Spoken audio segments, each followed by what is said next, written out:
two smiles, one charming, one deadly. Welcome to Faded Echoes. I'm your host, Ombra. Comment where you're tuning in from. I love seeing this mystery family expand across the world. Your words mean so much. Let's begin. It was a Tuesday afternoon when the doorbell rang, a sound that under most circumstances I would have gladly ignored. But of course, I wasn't the one who answered it. That honor fell to me, as always. The brownstone was Wolfe's domain, and his rule was clear. I handled the day-to-day nuisances. I'd been halfway through my lunch, baked beans with a side of dry toast, Wolfe's preference, not mine, when I heard the soft chime. I sighed and stood, moving toward the front door with a kind of reluctance reserved for someone who knew they were about to be embroiled in something complicated.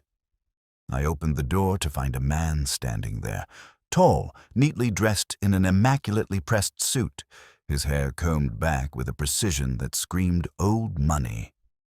His smile was the first thing I noticed. It was charming, confident, almost too perfect. "Mr. Goodwin, I presume?" the man asked, his voice smooth like he had just come from a high-society dinner. "That's right," I replied, keeping my voice polite but non-committal. I knew the type. "What can I do for you?" He extended a hand, which I shook with minimal enthusiasm. "I'm Arthur Halloran. I've heard much about Mr. Wolfe's talents. I need his help with a delicate matter." I didn't speak immediately, giving him a moment to explain himself. Wolfe had his preferences when it came to clients, and though I couldn't quite place it, there was something about Halloran that didn't sit well with me. I hadn't decided yet whether he was a genuine client or just another well-dressed complication. "Is Mr. Wolfe available?" Halloran asked, glancing past me into the brownstone. "Mr. Wolfe is always available," I said flatly, "but his availability tends to come at a price."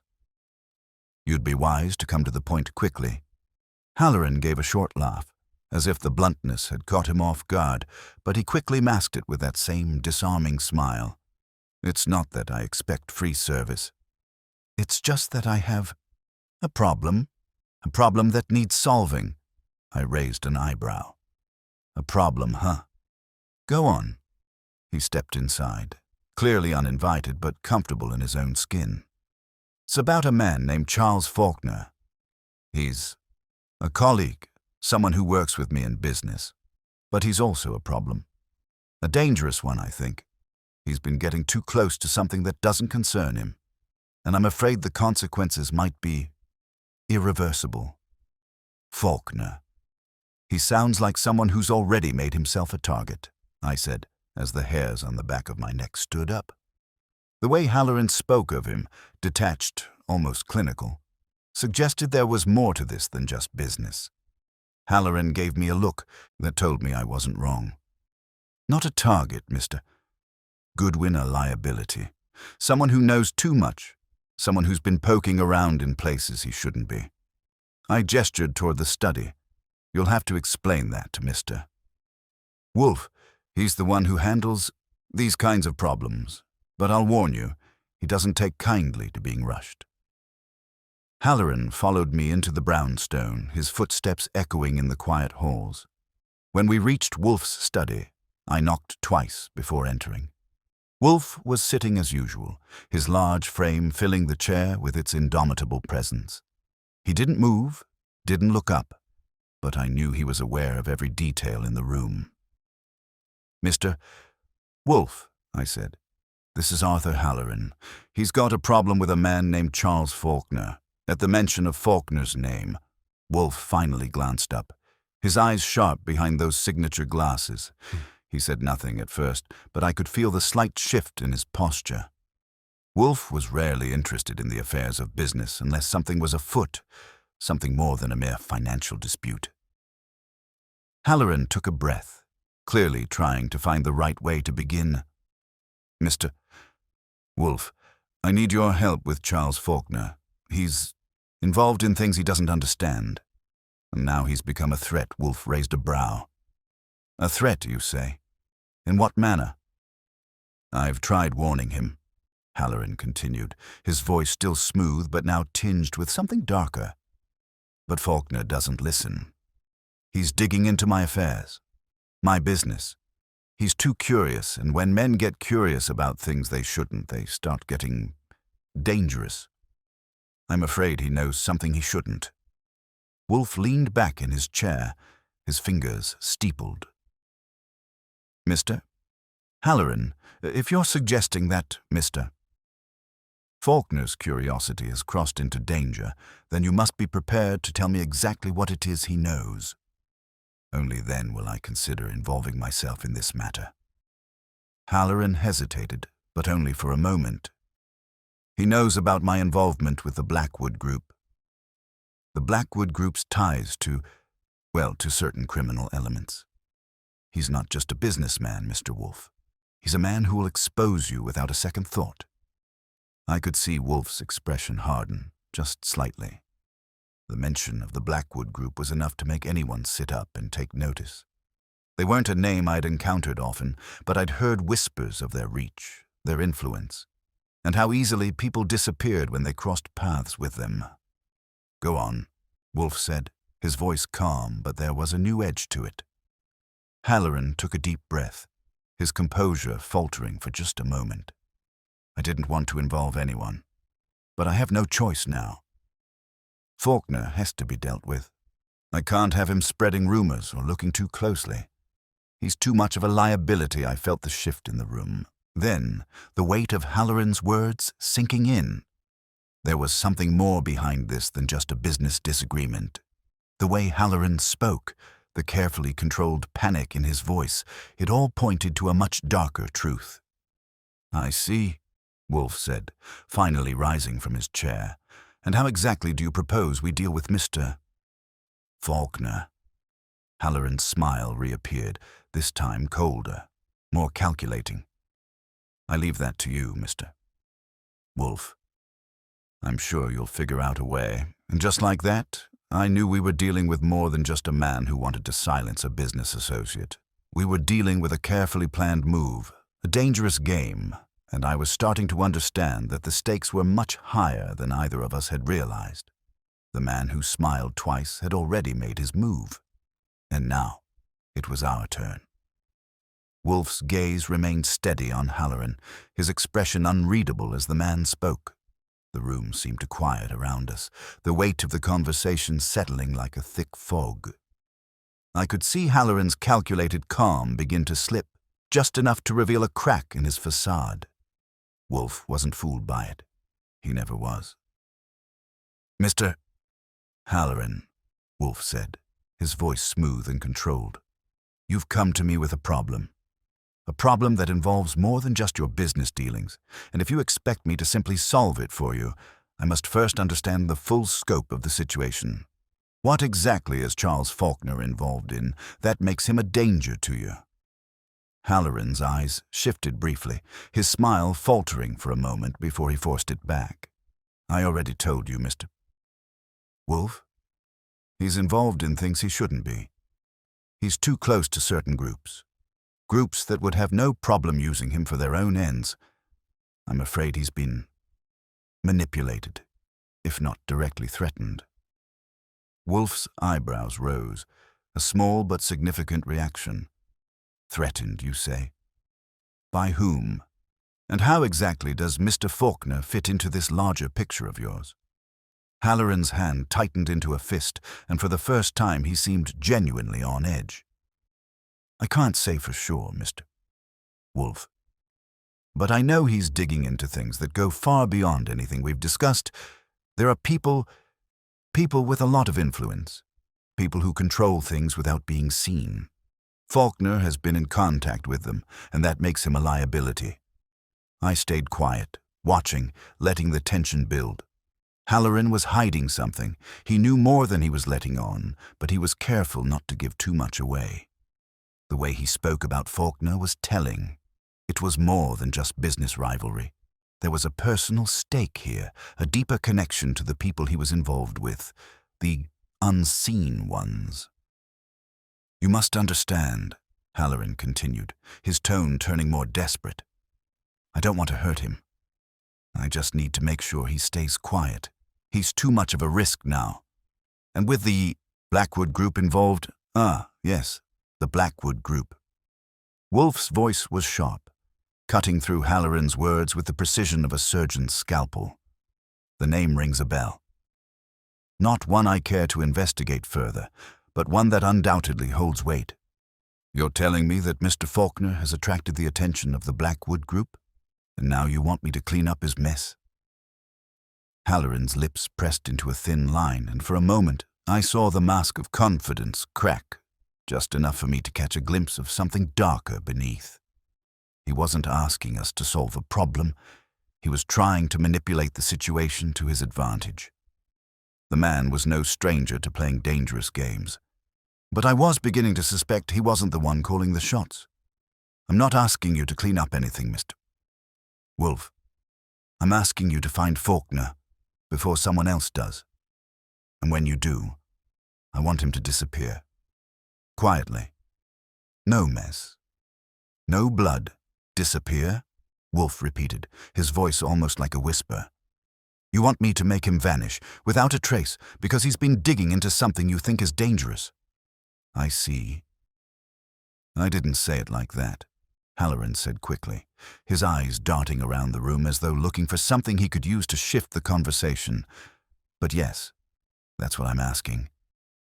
I don't want it to get messy, Wolfe. Just handle it. He knows too much, and he's a loose end I can't afford to have hanging around. I exchanged a glance with Wolfe, knowing full well that Halloran's definition of handling it was about to become the crux of this case. There was something too clean about his request, something that didn't sit right with me. No one came to Wolfe for a simple problem. And there was something, some underlying threat, that he wasn't telling us about. Wolfe remained seated, calm as ever, but his mind was already turning. He leaned forward, placing his fingertips together. I will take the case. Mr. Halloran. But make no mistake, I will not be ordered around. You are asking for a resolution to a matter that involves more than just your personal interests at sea. If you want my help, you will need to give me full access to your connections, your involvement with the Blackwood Group, and everything you've been hiding. Only then will I consider your request. Halloran froze, caught off guard by the directness of Wolfe's statement. It was a warning, a subtle one, but enough to make him understand that we were not going to be his pawns. I could see his internal calculation play out, as though he was weighing whether to continue or back down. I'll provide what you need, he said, his voice resigned but laced with a kind of cold determination. But if this goes wrong, I'll hold you responsible, Wolfe. I don't take responsibility for things I cannot control, Wolfe replied coolly. And neither do you, Mr. Halloran. But if you want this resolved, you will do exactly as I say. I expect full cooperation, or I will walk away from this case. There it was, the moment where the balance of power shifted. Halloran had just realized that Wolfe was not a tool to be used, but a force to be reckoned with. And though Halloran still had the upper hand in many ways, he couldn't outwit Wolfe, not when it came to matters like this. After a long, drawn-out silence, Halloran nodded. I'll give you what you need. But remember, this isn't just about Faulkner. The Blackwood Group doesn't take kindly to being crossed, and neither do I. Wolfe's lips curled into the faintest smile. Then we are in agreement. Now, leave us to our work, Mr. Halloran. We'll find your man, and when we do, I'll ensure that your little problem is dealt with. As Halloran left the brownstone, I couldn't shake the feeling that we were only beginning to scratch the surface of something much deeper, something dangerous. The Blackwood Group, the people pulling Halloran's strings, had their claws in far more than just business. And Faulkner, the man we were supposed to find and deal with, was about to become a central figure in a game that none of us fully understood. I turned to Wolfe, who was already deep in thought, his mind working through the next move. So, what now? I asked, my voice low. Wolfe didn't look up, but the edge in his voice was enough to tell me he was already several steps ahead. Now, we see who is behind all of this.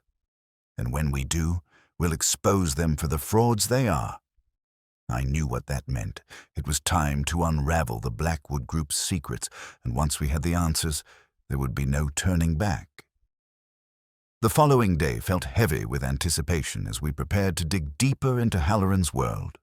Wolfe was already at work, organizing his thoughts, and I had the distinct feeling that he was far ahead of me in unraveling this mystery. My role had been clear from the start. I was the one in the field, talking to people, following leads, while Wolfe did what he did best, thinking, analyzing, putting the pieces together. He had a way of looking at things from a distance, and I'd learned that it was always better to trust his process. But as I stepped out of the brownstone, a sense of urgency pressed in. The Blackwood Group was out there, hidden in the shadows, manipulating events without anyone ever realizing the full extent of their influence. Halloran had opened the door to a world I wasn't sure I was prepared for, and the deeper I went, the more dangerous it felt. The first stop was Faulkner's office. If Halloran thought the man was digging into something dangerous, I figured it was worth seeing for myself. The office was in an old building near the financial district, tucked between a few high-rise towers that screamed money and power. Faulkner wasn't a name that came up in the press often, but the people he associated with and the places he frequented spoke volumes. The office itself was well kept, sleek and professional, but there was something about it that seemed off. The air felt too quiet, like a place that should have been bustling with activity, but wasn't. I walked up to the receptionist, who seemed about as welcoming as a brick wall. "Can I help you?" she asked, her tone cool and disinterested. "I'm looking for Charles Faulkner," I said. "Is he available?" The receptionist barely glanced up from her desk, her fingers tapping away at the keyboard. "Mr. Faulkner's out for the day. Can I leave a message?" I didn't take a seat, instead leaning over the desk slightly. "No, I'd prefer to speak with him in person. It's about a business matter." The woman didn't respond immediately. She just stared at me for a beat too long, and I could tell she was debating whether to send me away or give me something useful. Finally, she sighed and picked up the phone, dialing a number. After a few moments, she hung up and looked at me with a forced smile. "Mr. Faulkner is busy, but he'll be back later this afternoon. Can I get your name and number?" I gave her my information, though I had no intention of waiting around. If Faulkner was out, I wasn't going to get any answers here. I left the office building with the same nagging feeling I had since Halloran's visit. Faulkner wasn't just avoiding me, he was avoiding something else. There was more to him than just business, and it had everything to do with the people he'd gotten involved with. On the way back to the brownstone, I couldn't shake the feeling that Faulkner was on the run, but he was running from something far more dangerous than a simple business dispute. The Blackwood Group, Halloran's vague threats, and the way Faulkner had been acting. It was all connected, but the full picture remained frustratingly out of reach. When I returned, Wolfe was waiting for me in the study, his posture as immovable as ever. The moment I walked in, he looked up, his gaze sharp, as though he already knew what I was going to say. "You've found something?" he asked, his voice calm but expectant. I hesitated for a moment, then recounted my visit to Faulkner's office, describing the atmosphere, the receptionist's reluctance, and the lack of any real information. Wolfe listened without interruption, his expression unreadable. "Faulkner is elusive, but not by coincidence," Wolfe finally said. "He's running from something, but not for the reasons Halloran believes. He's in deeper than just business dealings, and someone is trying to keep him quiet." I frowned. "You think he's the one who's being threatened?" Wolfe nodded, his fingers drumming on the desk. "He may be the one with the most to lose, but I suspect he's also the key to understanding the larger game at play. Faulkner's connections are not merely business-related. The Blackwood Group is a network of power, far beyond anything Halloran has described. They are the ones orchestrating this entire situation, and Faulkner is caught in the middle. If we want to find out who is pulling the strings, we must start by understanding what Faulkner knows. "Do you think he'll cooperate?" I asked, my voice low. "I don't think he'll have a choice, Archie. Not if he wants to survive. You will go to him, but I will have no part in the field work. However, I expect you to get what we need without giving anything away. We cannot afford to let Faulkner slip through our fingers." I nodded, understanding exactly what Wolfe meant. This wasn't about extracting a confession from Faulkner. It was about survival, both for him and for us. I had to keep him alive long enough to reveal the full story. Once we knew who he was protecting, and why, we'd finally have the leverage we needed to expose the Blackwood Group for what they truly were. Wolfe's gaze lingered on me for a moment before he added, "Be cautious, Archie. Faulkner is not the only one who is running. There are others who will do whatever it takes to ensure that the truth remains hidden." That was all the warning I needed. The moment I left the brownstone, I knew the next step was inevitable. It was time to find Faulkner before he disappeared completely, and before those who were chasing him caught up with us both. The race had begun, and the stakes were higher than I had imagined. I didn't waste any time. I had Wolfe's instructions clear in my head. Find Faulkner, get him talking, and discover who he was hiding from. But that wasn't going to be easy. After all, Faulkner wasn't just a businessman.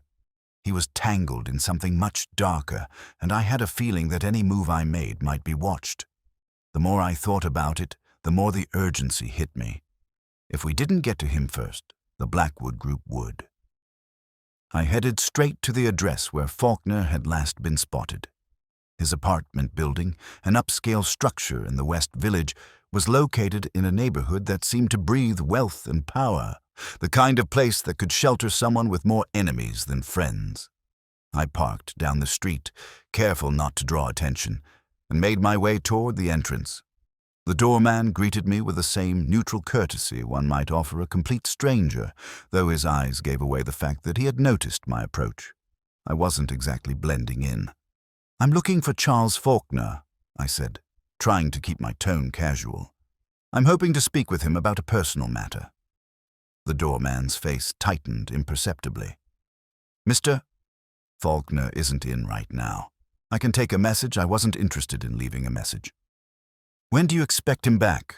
I asked, my voice light, but my eyes watching him closely. The doorman hesitated, then glanced at the security desk across the lobby. "I'm not sure, sir," he said finally, his words a bit too practiced, a bit too smooth. I wasn't buying it. "Listen, I know he's been here recently. I need to speak with him. It's urgent." His expression didn't change, but I could see him stiffen. It was a subtle shift, but it was enough to confirm something I already suspected. Faulkner had been dodging more than just business inquiries. He was avoiding people who meant him harm. The doorman was protecting him, or at least trying to buy us both some time. "I'm afraid I can't help you, sir," he said, and before I could press further, he turned back toward his desk, signaling that the conversation was over. I didn't leave immediately. Instead, I made a casual loop around the building, noting the layout and the few signs of life within. There was a garage in the back, and I suspected that it was where Faulkner kept his car, if he wasn't already using a chauffeur or a driver. I made a mental note of that, then slipped into the alley, deciding to wait and see if Faulkner might emerge from one of the side doors. The minutes stretched into an hour, but just as I was about to give up and head back to the brownstone, I saw him. Faulkner. He stepped out of the side entrance, glancing around, a briefcase in hand. He didn't seem to notice me at first, but the moment he did, I could see him tense. He was trying to make himself look casual, like he wasn't worried, but his steps were deliberate, too fast for someone who had nothing to fear. I moved quickly to intercept him before he could retreat into the building. "Mr. Faulkner," I called, stepping into his path. His eyes flickered with surprise, but he didn't stop walking. He shifted slightly to the side, trying to avoid me. "I don't think you want to do that," I said, blocking his way again. Faulkner's jaw tightened, and I could see the calculation running through his mind. He wasn't sure whether to confront me or keep walking. After a beat, he let out a sharp sigh, clearly deciding that confrontation was inevitable. "What do you want, Goodwin?" he asked, his voice low, but still carrying that hint of arrogance I'd come to expect from someone like him. "I don't have time for games." "Funny, I was about to say the same thing," I replied. "But you're playing a game, Faulkner, and it's one that's going to get a lot of people hurt. Starting with you." His eyes narrowed, but I could see the tension in his shoulders. He wasn't used to being cornered, not like this. "I don't know what you're talking about." "Sure you do," I said. "You're being hunted, Faulkner. And it's not just Halloran who's gunning for you. You've got people in your rearview mirror who are a lot more dangerous than a simple businessman." For a moment he said nothing, just stood there, glaring at me. I could see his mind turning, the pieces clicking together. He was trying to figure out how much I knew and how much I had yet to uncover. "Look, I'm not going to play this game with you," he said, shaking his head. "I've got nothing to say." "Nothing to tell you." I leaned in closer, my voice low. "That's not good enough. You're too deep into something to just walk away, Faulkner. And whoever you're running from is going to find you sooner or later. I'm here to help you, if you can stop lying long enough to let me." Faulkner's eyes flickered with something that resembled fear, but only for an instant. He quickly masked it, trying to hold on to the last shred of his bravado. "I don't need your help. I don't want your help. Then you'll die trying to handle this on your own," I said, the words coming out more forcefully than I intended. "I'm not here to make friends, Faulkner. I'm here to help you before it's too late." There was a long pause, and then, just as I was beginning to think he wasn't going to say anything, Faulkner let out a slow, measured breath. "All right," he muttered, barely audible. "You want to know what's going on? I'll tell you, but not here." "Not like this," I raised an eyebrow. "Where then?" "Follow me," he said, his voice still wary, but with a note of reluctant cooperation, "and I'll show you how deep the rabbit hole really goes." It was exactly what I needed to hear. The game had changed again, and Faulkner was finally ready to talk. But this time, I wasn't sure where it would lead or who would still be standing when we reached the end. Faulkner led me through the side streets of the city, moving quickly and without looking back. His steps were purposeful, but I could tell from the occasional glance he cast over his shoulder that he was uneasy, perhaps even more than he wanted to admit. It wasn't until we reached a nondescript door in a building tucked between two larger offices that he stopped and turned to face me. "This is where it all started," he said, his voice low, as if he were speaking to himself. "I don't know why I'm doing this, telling you anything at all. But you won't leave me alone, and I need you to understand what's really at stake." I could feel the tension between us, but I held my ground. "Tell me everything, Faulkner. I've already got enough pieces of the puzzle to know that what you've been involved in goes way beyond anything business-related. What's the connection to the Blackwood Group?" Faulkner's lips curled into a tight, humorless smile. "You think this is about money, don't you? But that's what the Blackwood Group does best, hides behind the curtain of wealth and influence. They've got a hand in everything, every deal, every whisper, every secret. But what you don't know, Goodwin, is that they've been playing a game of control, and I got too close." He pushed open the door to a small office, one that smelled of old wood and dust. It was stark, with minimal furniture, just a desk, a couple of chairs, and a single filing cabinet. The simplicity of the room didn't match the gravity of what he was about to say. He closed the door behind us and sat down behind the desk, motioning for me to take the other chair. I sat, waiting for him to continue. He stared at the wall for a moment before speaking again, his tone shifting from defensive to something more introspective. "I didn't want any of this," he said quietly. "I just wanted to be successful." "But they don't let you do that without getting their claws in you. And when they realized I was digging into something they didn't want exposed, they made sure I'd be too deep in to back out. They were going to use me to cover their tracks, but I wasn't their pawn." "Not entirely." I leaned forward, sensing the shift. "What were you digging into, Faulkner? What did you find?" He hesitated, his eyes flicking to the corner of the room as if expecting someone to burst in at any moment. It wasn't just business. The Blackwood Group controls more than just money. They control information, power. They've been manipulating people, pulling strings in government, media, and corporate circles. But the worst part? He paused, his voice growing colder. "They've got people inside the highest offices, people who would destroy anyone who stands in their way." He let the words hang in the air as though he were waiting for me to process the enormity of what he was saying. The puzzle pieces were starting to form a clearer picture, but the more Faulkner spoke, the more the whole thing seemed like a conspiracy of the highest order, a conspiracy with fingers in too many pies. "So, you're telling me the Blackwood Group is behind more than just business deals?" I asked, my voice steady, though I felt the weight of his words.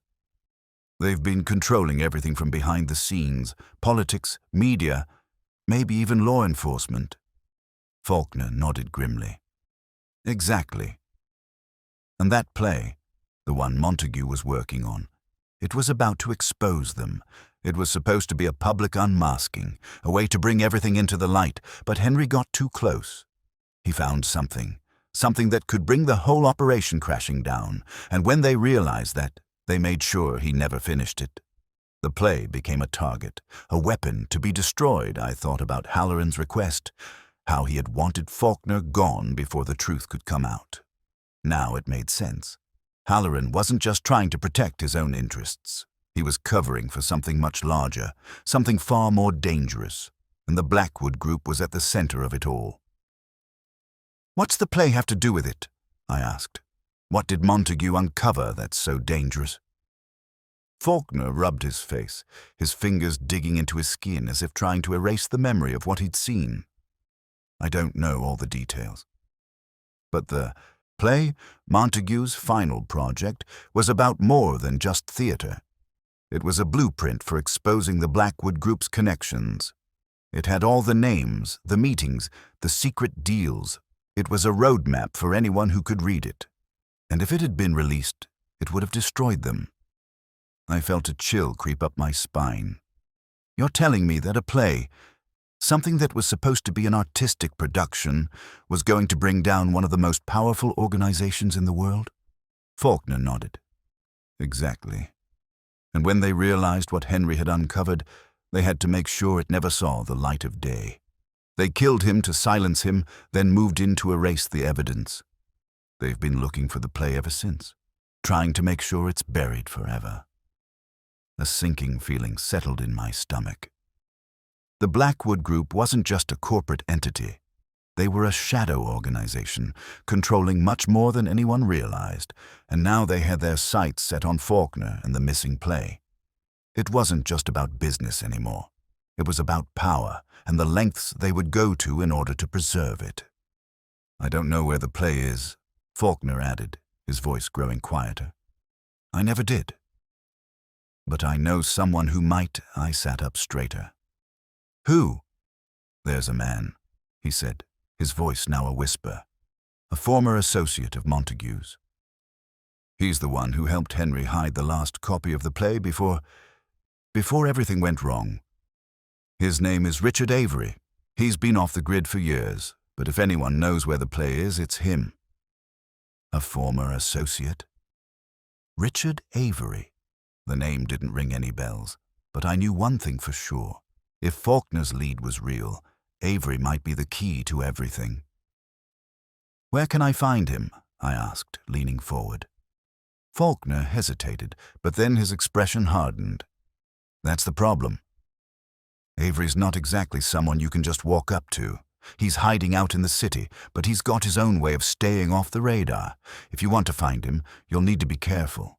The Blackwood Group is already looking for him, and if they find him first, well, it'll be too late." The weight of his words landed hard. We were in the middle of something much bigger than I'd anticipated, and the danger was closing in. I wasn't sure how this was going to end, but one thing was clear. If I didn't find Richard Avery, and soon, everything would spiral out of control. I didn't waste any time. Faulkner's information was too valuable to let slip away, and I could already feel the walls closing in on me. The Blackwood Group was on the move, and if they were after Faulkner, then they'd be coming for anyone else who knew too much about Montague's play. Richard Avery was now the only person who held the key to everything, and if I didn't find him before they did, we'd all be out of time. I left Faulkner's office with a plan forming in my mind. Avery wasn't going to be easy to find, but I had a few tricks up my sleeve. I'd start with the city's underground network, the kinds of people who might have known where someone like Avery had been hiding out. If he was laying low, there was no better place to look than the seedier parts of the city.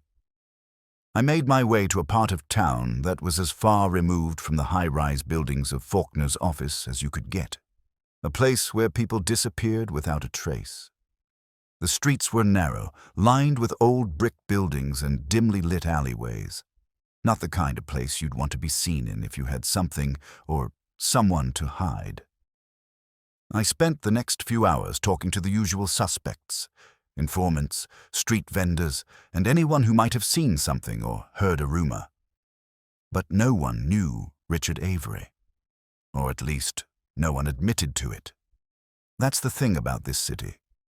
People had a way of pretending they didn't see what they didn't want to, and I was getting the distinct impression that Avery had been keeping himself very well hidden.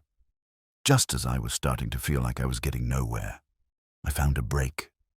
A bartender, rough around the edges but willing to talk for the right price, mentioned a name. "Avery?" "Yeah, I know the guy," he said, wiping down the bar with a rag that looked older than the building itself. "He was in here once, about a year ago. Had a run-in with some of the Blackwood people. I didn't know much about him, but I heard he was looking for something. Said it had to do with a play. It wasn't just some script, though. He kept talking about a record that could take down a whole lot of people. That was enough for me. A record. The missing play wasn't just a play. It was a key to the kind of information that could bring down the entire Blackwood empire. The bartender told me Avery had frequented a small warehouse near the docks, one that seemed to be abandoned except for the occasional visitor. It wasn't much to go on, but it was a lead, and it was better than nothing. I thanked the bartender, slipped him a few bills, and made my way out into the cold evening air. The docks were just as quiet as I remembered. Empty warehouses, the smell of salt water in the air, and the faint sound of boats creaking in the distance. I made my way toward the address the bartender had given me, moving cautiously, keeping to the shadows. There was something about this place that felt wrong. The kind of wrong that made your skin crawl, but I didn't have time to waste second-guessing myself. If Avery was hiding here, I needed to find him before someone else did. I found the warehouse easily enough. It was dark, its windows boarded up, and the door was locked, but not for long. A quick push with my shoulder and the door creaked open. The inside was cold and empty, filled with dust and old crates, but it wasn't entirely silent. From somewhere, deeper in the building, I could hear movement.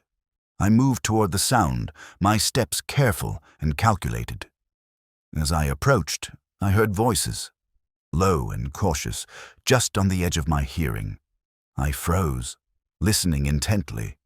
The words were muffled, but there was no mistaking the tone. Whoever was inside didn't want to be found. I stepped closer, just as the door at the far end of the warehouse creaked open. I crouched low, my heart pounding, and waited. I needed to see who was coming out, to know if it was Faulkner's elusive ally, Richard Avery, or someone else entirely. The figure that emerged from the shadows was tall, with a coat pulled tightly around his frame. He was moving swiftly, clearly in a hurry, but I could make out enough details to confirm that this was my man. Richard Avery. I took a step forward, careful not to make any noise, but just as I did, I heard a voice behind me. "Thought you'd be following him, Goodwin." I spun around, only to find myself face to face with none other than Saul Panzer, looking as calm and unruffled as ever. "Saul," I said, my voice low, barely above a whisper. "What are you doing here?" He shrugged, that ever-present smirk on his face. "Same thing as you, I suspect. Following the trail. Can't let you have all the fun, can I?" "Stay out of this," I said, my voice firm, though I wasn't sure I had the right to stop him. Panzer wasn't one for following rules, but he was useful when it came to heavy lifting. "You know I won't," Saul replied, his grin widening. "But I'll keep it quiet." "I've got your back," I didn't have time to argue. I turned back to the figure moving in the shadows. Avery. This was it. The answers I needed were just ahead of me, and there was no turning back now. The Blackwood group had put its cards on the table, and I was about to see exactly how high the stakes had gotten. With a quick motion, I signaled to Saul and we moved forward together, silently closing the distance. If we were going to get to the bottom of this, we'd have to catch Avery first, before anyone else did. The final confrontation was approaching, and I could feel it in the air. Whoever else had their eye on Avery, whoever else had their hand in this game, they were about to make a move, and I wasn't going to let them win. We moved in silence, our footsteps muffled by the damp floor of the warehouse. Saul, surprisingly quiet for once, stayed close, his presence a silent reassurance. Avery, the man we were after, was just ahead, unaware that we were closing in. The light was dim, casting long shadows that seemed to stretch across the room like dark fingers reaching for us. It wasn't just the warehouse that felt heavy. It was the weight of everything we'd learned so far. The Blackwood group, Faulkner's involvement, and now Avery, the man who had been hiding in plain sight, carrying the answers we needed. We were getting close, but so were they. A door creaked, and I froze, holding my breath. Avery had reached the far side of the room, where a small, unlit office sat tucked in a corner, hidden behind stacks of old crates. He reached for the handle, his movements smooth, deliberate. I glanced at Saul, who gave a barely perceptible nod, and we edged forward, staying just out of sight.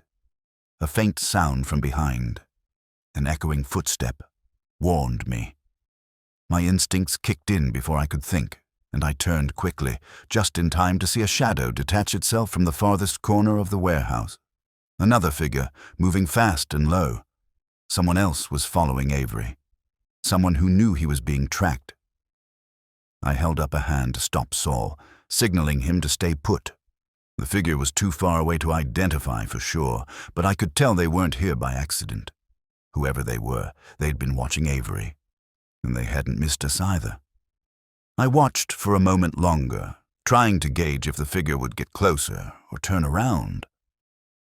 But just as I was about to make my move, there was a sharp sound, a click of a door opening, and Avery disappeared inside the office. The figure watching him hesitated, then turned sharply and made their way toward a different part of the warehouse. Saul leaned in, his voice barely above a whisper. "We need to follow him, don't we?" "Yeah," I muttered, already moving toward the door Avery had just entered, but not too close. We don't know who else is involved in this. The door creaked as I eased it open, just enough to slip inside unnoticed. Avery was standing at a desk in the center of the room, rummaging through papers with an urgency that betrayed his earlier calm. He hadn't noticed us yet, and I wasn't sure if he ever would. He was too wrapped up in whatever it was he was searching for. I moved closer, staying in the shadows, trying to get a glimpse of what was on the desk. But just as I was about to lean forward, I heard a sound, a soft shuffle from behind me. Saul. I turned, my heart racing for a split second. But it was only Saul. He'd stayed low, watching our back. He gave me a subtle nod and moved toward the far side of the room, keeping his distance but close enough to assist if necessary. Avery paused, his hand still hovering over a pile of papers. Then, without warning, he pulled something from beneath the stack. A small, leather-bound book, its edges worn and faded from years of handling. He held it close to his chest for a moment before he stuffed it into his jacket pocket. It was the first real lead I'd seen in hours. I made my move, stepping quietly across the floor, my eyes locked on Avery's back. I had to speak to him now, before he disappeared into the night again. "Avery?" I said, my voice steady but firm. His head snapped around, his eyes wide, startled. For a moment, I could see the fear flash in them before he masked it with a scowl. "Who the hell are you?" His voice was low but tense, and I could see him inching toward the door, ready to bolt if necessary. "I'm not here to make trouble," I said, taking a slow step forward. "I'm here to talk." "Talk?" Avery's lips twisted into a sneer. "What makes you think I have anything to say to you?" "You know exactly what I want," I said, matching his coldness. "I need to know what's in the book you just took. I need to know what it has to do with the Blackwood Group." Avery's eyes flickered to the door, then to the window, calculating his chances of escape. "You think you can just walk in here and demand answers? This isn't some simple game, Goodwin. You have no idea what you're dealing with." "I have a pretty good idea," I said, stepping closer. "You're the one who's been playing catch-up. You're the one who knows what the Blackwood Group is hiding, and you're the one who's going to tell me." Avery shook his head, backing away slowly. "You're making a mistake. This is bigger than you think. The Blackwood Group isn't just some crime syndicate. They're a part of something much older, something you wouldn't even begin to understand." I took another step forward, my voice lowering. "Try me." He paused, his gaze flickering between me and the door again.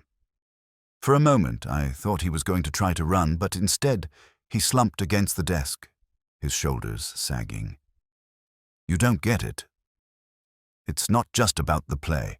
It's about the people they've buried over the years, the ones they've erased. The play? It's just the beginning. The book." He paused, looking at his jacket pocket, his fingers twitching. "The book holds the names of everyone who's been a part of it. The ones they used, the ones they disposed of. I could feel the ground shifting beneath me." Who is in the book, Avery?" He shook his head, a laugh escaping his lips, dark and bitter. "If I told you, they'd kill you too. You think this is just about business. This is about lives, real lives, ruined. The Blackwood Group has too many people in too many places. You can't fight them." I stayed silent, watching him. He wasn't lying. He was scared, and that told me everything I needed to know. This wasn't just a conspiracy, it was a war, and we were caught in the crossfire. "I'm not afraid of them," I said quietly. Avery's expression softened for just a second. "Then you'll be dead by morning." With that, he turned and bolted for the door. The sound of his footsteps echoed as he made his escape, leaving me alone with a million unanswered questions. The book was in his pocket, but it was no longer in my grasp. I rushed to the door, but by the time I reached it, he was already gone. The Blackwood Group had won again, but not for long. I knew what I had to do now, track down the book and the people who'd risked their lives to protect it. The stakes were higher than ever, and with every moment that passed, the threat loomed larger. The chase was on, and there was no turning back now. I stood there for a moment, the sound of Avery's fleeing footsteps echoing through the empty warehouse. A cold wave of frustration washed over me. He was gone, the one lead that could have unraveled everything slipping through my fingers. But I wasn't done yet. I couldn't afford to be. The Blackwood Group, Faulkner, and the play, all of it was connected, and I wasn't going to stop until I had the answers. I stepped out of the warehouse, my mind already calculating the next move. I had no idea where Avery had gone, but I had a few ideas. The city was big, but it wasn't big enough for someone like him to disappear completely. I had to think like him, follow the patterns he would make. There was one place I hadn't checked yet, the old theatre district. If Avery was connected to Montague's final play, that was where I'd find the answers. The drive was quick, the streets empty at this hour. As I cruised past the older buildings that made up the heart of the district, I couldn't help but wonder how much of the city's history was tangled up in the secrets I was uncovering. The theatre was a place of illusion and performance, where truth and lies were intertwined. But this wasn't a performance. This was real, and the stakes were higher than I had imagined. I parked near one of the old theatres, a faded marquee hanging above a boarded-up entrance. The building was dark, abandoned, but there was something about it that felt alive, like it was waiting for something to happen. I walked up to the entrance, carefully examining the surroundings. The door was locked, but there was a side entrance, a narrow alleyway leading behind the theatre. I knew there was no reason for me to wait around. If Avery was hiding somewhere, it was likely here. I approached the alley, the sound of my footsteps echoing in the silence. The air was thick with the smell of old paper and dust, remnants of a bygone era. I stopped in front of the door at the back, but before I could knock or try the handle, a voice broke the silence. "You're wasting your time." I spun around, my hand instinctively reaching for the gun at my side. But it wasn't Faulkner or Avery standing there. It was someone else. Someone I hadn't expected. Saul Panzer. "What the hell are you doing here?" I asked, lowering my hand but keeping my distance. Saul gave me a grin that seemed a little too pleased with himself. "Same as you, Goodwin. I figured you'd come here sooner or later." Looks like I was right. "You followed me?" I snapped, my patience starting to wear thin. "Why?" "Because, my friend," Saul said, his tone shifting to something more serious. "You're walking into something much bigger than you realize. I couldn't let you go in alone." I shook my head, the frustration bubbling up again. "I don't need your help, Saul. I can handle this." "Oh, I know you can," Saul said, his expression unreadable now. "But I'm not here to help. I'm here to make sure you don't get yourself killed." His words hung in the air like a warning, but I didn't have time for it. "We're wasting time. If Avery's in there, we need to get to him before anyone else does." Saul took a step forward, blocking my way. "Avery's not the only one you need to worry about." I paused, finally understanding. "You're saying the Blackwood group's here?" Saul didn't answer right away. Instead, he looked at the theater's darkened windows, his eyes narrowed. "They've been watching. They're always watching, but Faulkner's just one piece of the puzzle. Avery's the one who can bring the whole thing down." I took a deep breath, running my fingers through my hair. "And you think we're the only ones who know that?" Saul didn't respond immediately, but I saw the answer in his eyes. He was right. The Blackwood group wasn't stupid. They knew Avery was the key, and they'd do anything to get their hands on him first. The clock was ticking, and every second I spent standing here was another second that Avery could slip further away. "All right," I said, my voice steady despite the adrenaline pumping through my veins. "Let's do this. But stay out of my way." We moved in silence, walking cautiously toward the side door. Saul hung back, letting me take the lead. I wasn't sure what I expected to find inside, but I knew this was the turning point. If I didn't find Avery now, I'd lose him. If I didn't stop the Blackwood group, all of this would have been for nothing. I tried the door, and it creaked open with minimal effort. Inside, it was just as dark as the rest of the building, but I could make out the faint outline of furniture, old, broken, unused. The dust-covered surfaces suggested no one had been in here for years, but that didn't mean there weren't still people watching.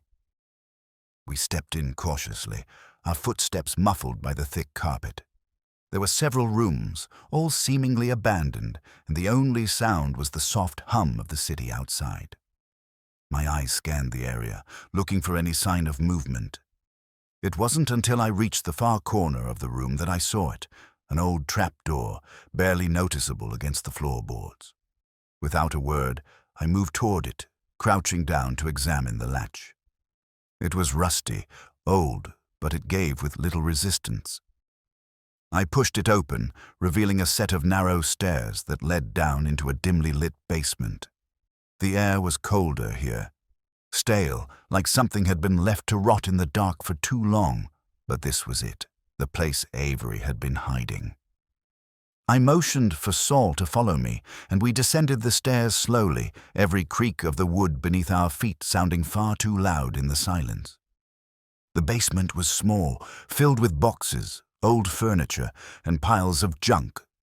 But there, in the corner, was a desk, a cluttered, disorganized mess of papers and files. And sitting on the desk, as if waiting for us to find it, was the leather-bound book. I approached it carefully, but before I could reach out, a voice from the darkness stopped me. "You shouldn't have come here." I turned slowly, my pulse quickening. Avery stepped out from the shadows, his expression grave. "Now you see what you're up against," he said quietly. "But it's too late. You've already dug too deep." The Blackwood Group wasn't just a threat. It was a machine, a force, and now we were caught in its gears. The tension in the room thickened with each passing second. Avery's words hung in the air like a challenge, and despite the weight of them, I didn't move. My eyes stayed locked on him, trying to read his expression, his body language. There was something in the way he said it. "You've already dug too deep." It wasn't just a warning. It was a subtle admission of something I hadn't fully grasped until now. He knew more than he was letting on, but it was clear that he wasn't ready to share it. I stepped closer, not taking my eyes off him. "You're saying I'm in over my head," I said slowly, testing the waters. "Is that it?" Avery didn't respond immediately, his gaze flickering to the book on the desk. His hands twitched at his sides, but he made no move to stop me. It was like he was waiting for something. Maybe he wanted me to make the first move, to give him the opening he needed to push me further into the dark. But I wasn't about to play by his rules. Not yet. "You don't understand," Avery said at last, his voice quiet, almost regretful. "The Blackwood Group isn't just a corporation. There's something much older, something entrenched in everything. They control the people you think are in power. They're not the ones you need to worry about. It's the ones they've chosen to disappear, the ones they've buried." I could feel the gravity of his words. They were more than just cryptic. They were a warning wrapped in half-truths. Avery wasn't trying to intimidate me. He was trying to convince me to stop, to walk away before I found out too much. "That's exactly why I'm here, Avery," I said, my voice calm, even as the unease started to settle in my chest. "I'm not backing off. I need to know what this book holds. I need to know who these people are and what they've been hiding." He shook his head, taking a step back as though preparing to distance himself. "You can't change anything. This," he motioned toward the book with a flick of his wrist, "this isn't about fixing things. It's about survival. They'll stop at nothing to protect what they've built, and they won't hesitate to silence anyone who threatens it." "Sounds like they're not the kind of people I'd want to be involved with," I said, my voice steady. I was edging closer to the book now, and Avery, despite his warnings, seemed almost reluctant to stop me. His eyes narrowed, but he didn't move. "If you think you can just walk out of here with that and expect everything to be fine, you're more naive than I thought. You've already marked yourself as a target by coming here. You have no idea how far-reaching they are, no idea what they're capable of." I paused in front of the desk, staring at the leather-bound book. It was right there in front of me, so close I could almost feel the weight of it. This was it, the key. Everything I'd been chasing had led to this moment. The Blackwood Group's secrets, the lives they had ruined, and whatever Avery had uncovered, all of it was bound up in the pages of that book. "You don't get it, do you?" Avery continued, his voice hardening. "This isn't about one person. This is about a system, a network of power that's been built up over decades, and the people at the top, they'll do anything to keep it that way. Anything." I reached for the book, but before my fingers could touch it, Avery moved quickly. He was in front of me in an instant, blocking my path with an almost frantic urgency. "No," he said, his voice sharp now. "You don't understand." "You can't understand." His words were sharp, but I wasn't about to be intimidated. I stood my ground, staring him down. "I'm not leaving without it." Avery's eyes flicked to the door, his posture tense. He seemed to be weighing his options, his mind calculating the best course of action. But I wasn't about to let him get away with another round of half-truths. I was close. So close. And I wasn't leaving without answers. "There's a reason they want this book," I said slowly. "A reason they've been hunting you. The Blackwood Group isn't some faceless corporation. It's a web, and you're at the center of it. You're the key, Avery. I'm not asking you for the whole story, just the part that involves me." He hesitated, then looked down at the desk, almost as if debating whether to give in. But I could see the conflict in his eyes. He wasn't just protecting himself, he was protecting something much larger, and I could feel it. He knew the truth, but he was too afraid to let it go. Avery let out a long, heavy sigh, then nodded slowly. "I didn't want to get you involved," he muttered. "But if you really want to know, if you're ready to understand what they've done, then take it. Take the damn book, but don't come crying to me when they come for you next." I didn't wait for him to say anything else. I grabbed the book off the desk, feeling its weight in my hands as I turned to leave. But just as I reached the door, Avery's voice stopped me. "You'll regret it," he called after me, his voice soft, almost defeated. "You'll never get out of it. Not now. Not when they know you've seen it." I didn't answer. I just walked out, the door closing softly behind me. I could hear Avery's voice lingering, in my mind. A warning, a threat. But the book was in my hands now, and no matter how much danger it promised, it was the only way forward. I didn't know exactly what I'd find inside, but one thing was clear. This wasn't just about one man anymore. The Blackwood Group was a force, and if I didn't expose them, no one would. I had no choice now but to move forward. The game had changed, and I was already too deep into it to stop. Now that I had the book, the pieces of the puzzle were finally falling into place, but there was no room for complacency.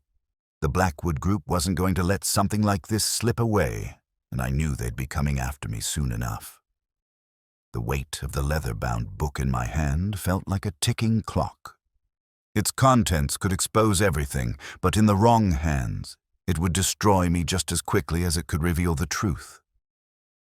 I made my way back to the brownstone, every step calculated, every turn deliberate. I needed to see Wolfe. No more games, no more time wasted. We were close to the end now, and I wasn't going to let it slip away. When I entered the study, Wolfe was waiting for me, as if he'd been expecting this moment.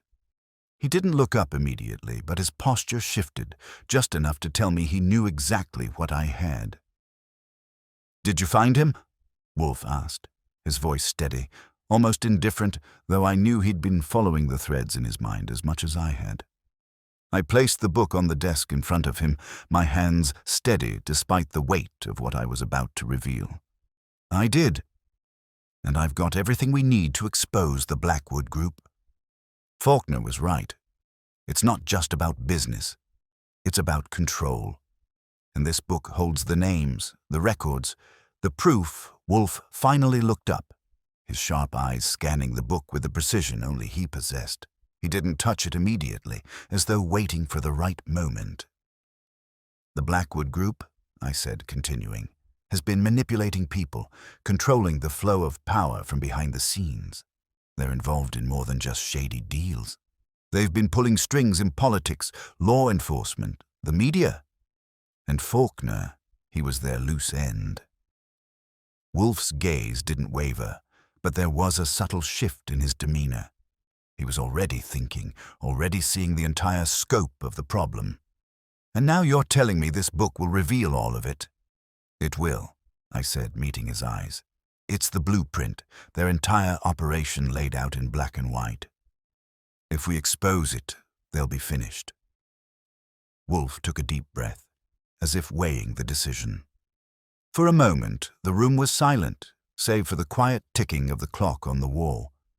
Then, with deliberate slowness, he reached for the book, flipping it open with the care of someone handling something precious. His eyes scanned the pages, and I could see the gears turning in his mind. "This is what you wanted, Archie?" Wolfe said quietly, his voice suddenly grave. "This is the truth you were after?" I nodded, but my gut told me something wasn't quite right. There was a weight to Wolfe's words, an undercurrent I couldn't quite grasp. He closed the book and set it down gently, then turned to me with that calm, unreadable expression of his. "Exposing the Blackwood Group won't be as simple as handing this book to the authorities," Wolfe said, his voice sharp now. "You have walked into a game that isn't played by the rules of logic, Archie.